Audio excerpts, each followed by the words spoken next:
पालम शहर में एक परिवार रहता था। पड़ोसी उसके चाचा चाची को पिंकी की जिम्मेदारी उठाने को कहने लगते हैं। समाज से बेबस होकर मजबूरन वे लोग पिंकी को अपने पास रख लेते हैं। चाचा चाची उसे बिल्कुल भी पसंद नहीं करते थे।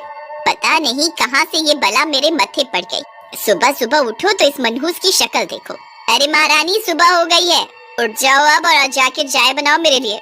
मेरा सर दर्द से फटा जा रहा है। चाची, पर मुझे चाय बनानी नहीं आती। तो सीख जाके। मुझे भी बच्चा पालने नहीं आता, फिर भी तुझे लेकर आई ना इस घर में पालने के लिए। पिंकी के चाचा चाची उस पर बिल्कुल रहम नहीं खाते थे। प्यार जताना तो दूर की बात, चाची उस पर सारे घर का काम करवाती थी और सबके खाने के बाद जो बचता वो उसे खाने को दे देती। एक दिन उसकी पड़ोसन विमला आती है। अरे बेटा, तुम स्कूल नहीं जाती हो? पहले जाती थी पर अब नहीं जाती। तभी पिंकी की चाची एकदम से बोलने लगती है, अरे विमला, अभी अभी तो बेचारी इतने बड़े सदमे से गुजरी है, थोड़ा समय रुक कर भेजूंगी इसे वापस स्कूल। आखिर इसका सब हमें ही तो देखना है। विमला के जाने के बाद वो सोचती है, अभी क्या कम खर्चा है हमारे पास जो इसका स्कूल का खर्चा भी हम ही उठाएं? लोगों का क्या, सिर्फ जुबान चलानी होती है, कचर कचर आके बककर चले जाते हैं। फिर वो अपने पति से कहती है, ऐसा है, इसे किसी अनाथ आश्रम में छोड़ा। मेरे बस की नहीं है इसके खाने पीने के साथ साथ अब इसकी पढ़ाई का खर्चा भी उठाना। फिर अगले ही दिन वो एक अनाथ आश्रम का पता करता है और पिंकी को वहाँ छोड़ आता है। वो अनाथ आश्रम में रहने लगती है। अनाथ आश्रम की वार्डन बहुत खड़ूस थी। वो वहाँ के बच्चों को रूखा सूखा खाना देती और जो राशन आता था उसे बेचकर पैसे ऐंठ लेती। वो उन बच्चों से वहाँ का सारा काम करवाती और जरा सी गलती पर मार पिटाई करती। उनके बच्चे बहुत डरे सहमे से रहते थे।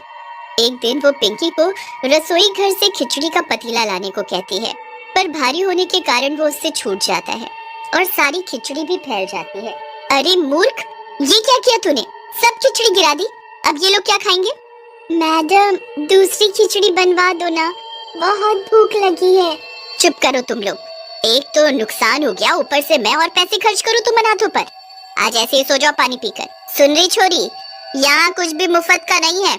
एक तो तुझे कोई काम आता नहीं है और जो कहो वो तू बिगाड़ देती है। अगर यहाँ पर खाना खाना है तो पैसे कमाने पड़ेंगे। छोटी बच्ची बहुत उदास हो जाती है और रोने लगती है। वो जाकर बाहर एक पेड़ के नीचे बैठ जाती है। मैं कहाँ से कमा कर पैसे लाऊंगी? मुझे तो कोई काम भी नहीं देगा और न ही मुझे कोई काम आता है। मेरे माँ बाप क्यों चले गए? मैं कितनी अकेली पड़ गई हूँ। कौन मेरी मदद करेगा? और वो बाजार में काम ढूंढने निकल जाती है। छोटी बच्ची उदास चेहरा लेकर बाजार में घूम ही रही होती है कि उसे कुछ बच्चे छोटी छोटी दुकान लगाए बैठे दिखते हैं।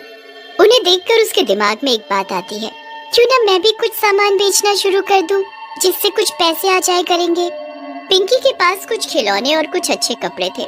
उन सब सामान को लेकर वो बाजार में चली जाती है और वहाँ पर सारा सामान एक चटाई के ऊपर रख देती है और उनको बेचना शुरू करती है। कुछ लोग थोड़ा बहुत सामान खरीद कर ले जाते हैं पिंकी की दुकान से। अनाथ पिंकी का तो जैसे तैसे गुजारा चल रहा था।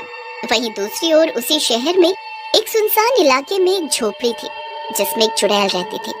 वो चुड़ैल अपना पेट भरने के लिए लोगों को मारकर खाती थी और उनका खून पीती थी। एक दोपहर एक आदमी उसी झोपड़ी के पास से गुजर रहा होता है। तभी उसे कुछ आवाजें सुनाई देती हैं। आओ हुजूर, तुमको सितारों में ले चले, चाहे कुछ भी हो जाए, तुम्हें हम लेकर जाए।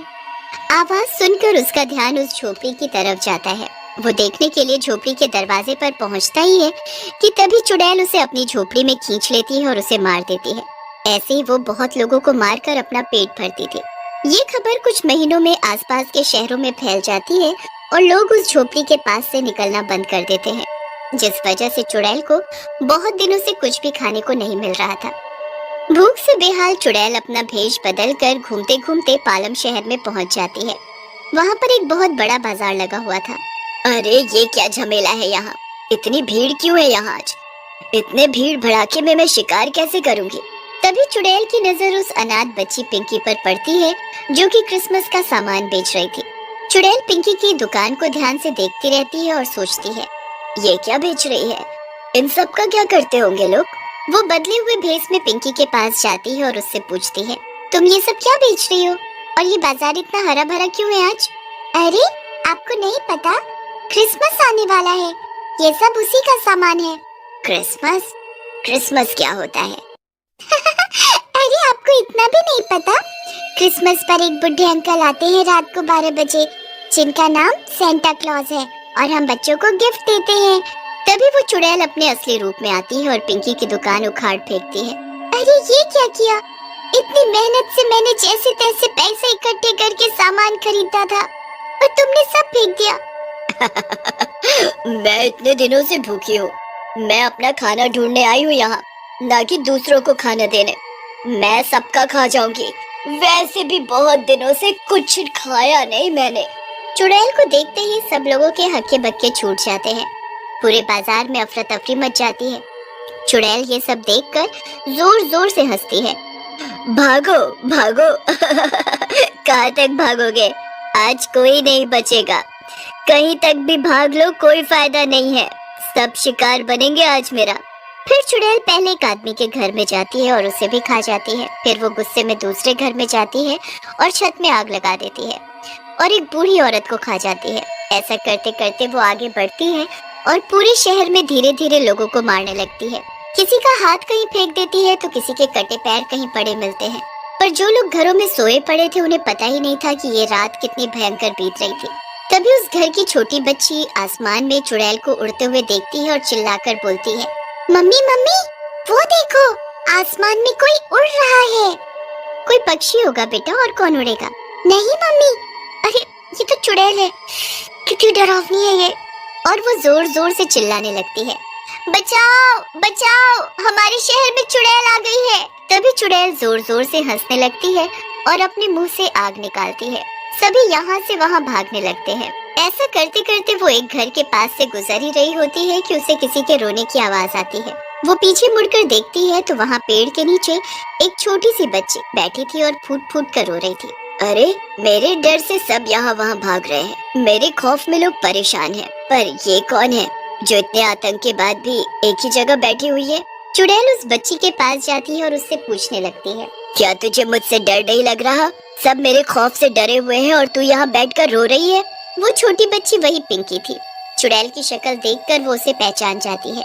मैं क्या करूँगी घर के अंदर जाकर, और कैसा डर? और मैं आपसे डर भी खाऊं तो किससे जाकर बोलूं कि मुझे बचाए आकर? चुड़ैल ये सुनकर एक पल को सोच में पड़ जाती है। क्यों, तेरे माँ बाप कहाँ हैं? उन्हें तेरी चिंता नहीं है क्या? मेरे मम्मी पापा एक हादसे में खत्म हो गए और मेरे चाचा चाची ने मुझे अनाथ आश्रम भेज दिया। वहाँ की मैडम कहती है कि वो फ्री में खाना नहीं देगी, इसीलिए मैंने कुछ सामान खरीद कर दुकान लगाई थी। अब मेरे पास न पैसे हैं मैडम को देने के लिए और न ही खाना है खाने के लिए। मैडम ने मुझे सजा के तौर पर रात भर आश्रम से बाहर रहने के लिए बोला है। तभी रोती रोती पिंकी के हाथ से एक तस्वीर गिर जाती है। चुड़ैल उस तस्वीर को उठाकर देखती है। उसे वो चेहरे कुछ जाने पहचाने से लगते हैं। वो पिंकी से तस्वीर के बारे में पूछती है। ये मेरे मम्मी पापा की तस्वीर है। इनके जाने के बाद से मैं अकेली पड़ गई हूँ। मैडम भी मुझे बहुत मारती है। इससे तो अच्छा होता मम्मी पापा मुझे भी साथ लेकर जाते। इन्हें तो मैंने कहीं देखा है।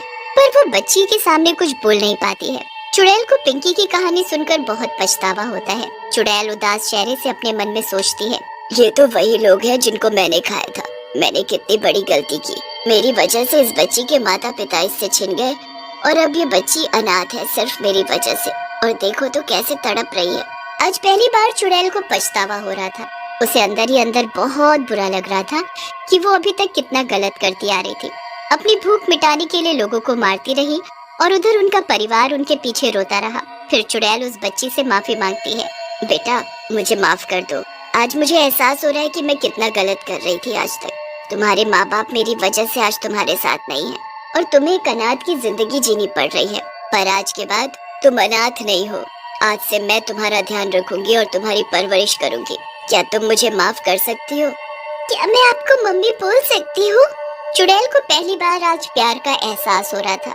वो पिंकी के सर पर प्यार से हाथ फेरती है और कहती है, हाँ बेटा, आज से मैं ही तुम्हारी माँ हूँ। तुम्हारी वजह से मुझे मातृत्व का एहसास हुआ है। और वो पिंकी को गले से लगा लेती है। चुड़ैल पिंकी को अपने साथ ले जाती है और उसका लालन पालन करने लगती है। वो उसका एडमिशन एक अच्छे स्कूल में करवाती है।